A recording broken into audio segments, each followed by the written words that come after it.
भगवान विष्णु ने प्रतिज्ञा की थी कि जब भी अधर्म अपना भयानक सिर उठाएगा वे पृथ्वी पर अवश्य आएंगे।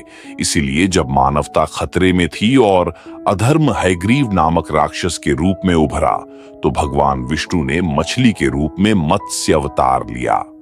भगवान विष्णु के मत्स्य अवतार से जुड़ी कथा के अनुसार हयग्रीव नाम का एक राक्षस था। वह ऋषि कश्यप और उनकी पत्नी दनु का पुत्र था। लोग ऋषि कश्यप को मानवता के लिए वरदान मानते थे, लेकिन हयग्रीव इसके ठीक विपरीत था। हयग्रीव को राक्षसों को दानवराज चुना गया और उसका एकमात्र उद्देश्य मनुष्य को दानवों से अधिक शक्तिशाली बनने से रोकना था। हयग्रीव दानव कुल को सबसे श्रेष्ठ बनाना चाहता था, इसलिए उसने मानव वर्ग की प्रगति को बाधित करने के लिए कई प्रयास किए। और यह जानने के बाद कि भगवान विष्णु ने भगवान ब्रह्मा को 4 वेद सौंप दिए हैं, उसने पवित्र ग्रंथों को मनुष्य तक पहुंचने से रोकने के लिए उन्हें चुराने का फैसला किया। हयग्रीव ब्रह्मलोक से ऋग्वेद, यजुर्वेद, सामवेद और अथर्ववेद चुराने में सफल रहा और इसलिए वेदों को उसके चंगुल से मुक्त करने के लिए भगवान विष्णु महान राजा वैवस्वत मनु के पास मत्स्य अवतार के रूप में प्रकट हुए। राजा मनु न केवल एक नैतिक व्यक्ति थे, बल्कि भगवान विष्णु के एक उत्साही भक्त भी थे। एक बार जब वह समुद्र में तपस्या कर रहे थे, तब उन्होंने अपने हाथों में समुद्र से कुछ पानी लिया और पाया कि उनके हाथों में एक छोटी मछली थी। राजा मछली को वापस पानी में छोड़ने वाले थे, तब मछली बोली और राजा से अपने जीवन को बचाने के लिए यह कहकर अनुरोध किया कि समुद्र के बड़े जीव उसे खा जाएंगे। राजा ने बेचारी मछली पर दया करते हुए उसे अपने महल में एक छोटे से जलाशय में डाल दिया।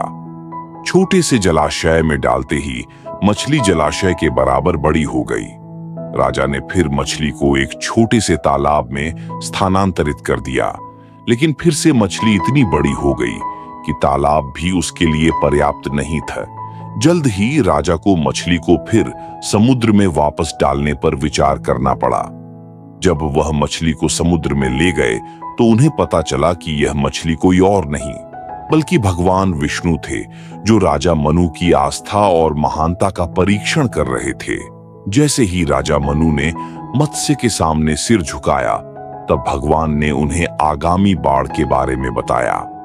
भगवान मत्स्य ने राजा मनु को निर्देश दिया कि वे सभी पौधों और जानवरों की प्रजातियों में से एक जीवित प्राणी और सप्त ऋषियों को इकट्ठा करें और उन्हें विनाश से बचाने के लिए एक जहाज पर ले जाएं।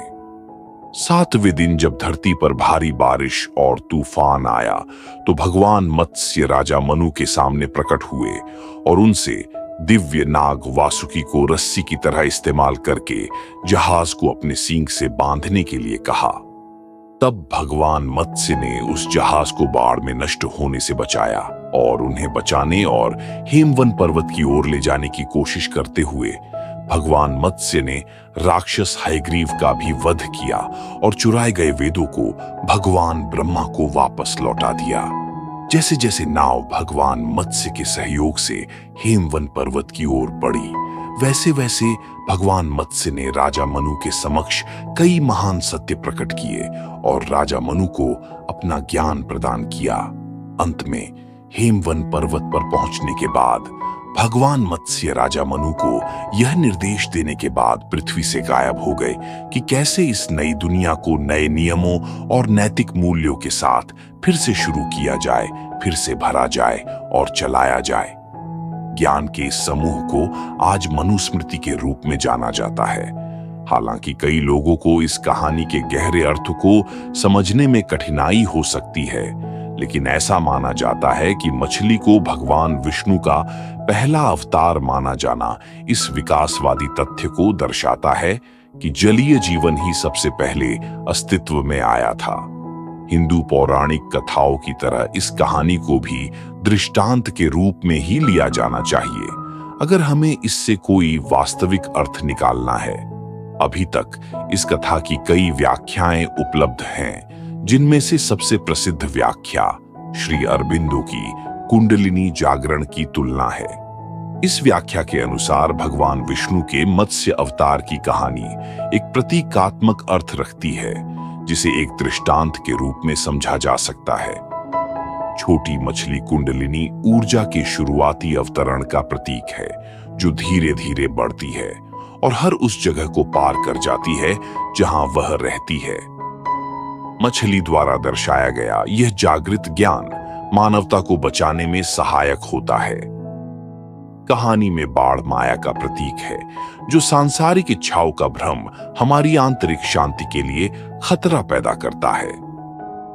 नाव हमारी चेतना का प्रतिनिधित्व करती है, जिसे केवल ज्ञान रूपी मछली के जागरण के माध्यम से माया की विनाशकारी तरंगों से बचाया जा सकता है। 7 महान ऋषि हमारे शरीर के भीतर ज्ञान के केंद्रों और 7 चक्रों का प्रतीक है। नाव को हेमवन पर्वत पर ले जाना सांसारिक इच्छाओं से शरण लेने का प्रतीक है, जो हमें उनसे ऊपर उठने और सत्य और शांति प्राप्त करने में सक्षम बनाता है। हेमवन पर्वत हमारे सिर में स्थित ज्ञान के सर्वोच्च केंद्र का प्रतिनिधित्व करता है। मछली के रूप में भगवान विष्णु के पहले अवतार की कहानी गहरे अर्थों और सबक से भरी हुई है। यह दिखाता है कि समय के साथ जीवन कैसे विकसित हुआ, और यह महान दार्शनिक विचारों को समझाने के लिए एक रूपक के रूप में भी काम करता है। यदि आप कुंडलिनी जागरण के दृष्टिकोण के माध्यम से मत्स्य अवतार की कहानी को देखते हैं, तो छोटी मछली ऊर्जा की पहली बूंद का प्रतिनिधित्व करती है, जो जागृत होने पर ताकत और महत्व में बढ़ती है। यह दिखाता है कि जानकारी कैसे चीजों को बदल सकती है और यह लोगों को बचाने में कैसे मदद कर सकती है। हम आशा करते हैं कि आपको आज की वीडियो पसंद आई होगी। ऐसी और वीडियोस देखने के लिए डिस्क्रिप्शन में दिए गए लिंक्स पर क्लिक करें और चैनल को सब्सक्राइब करें।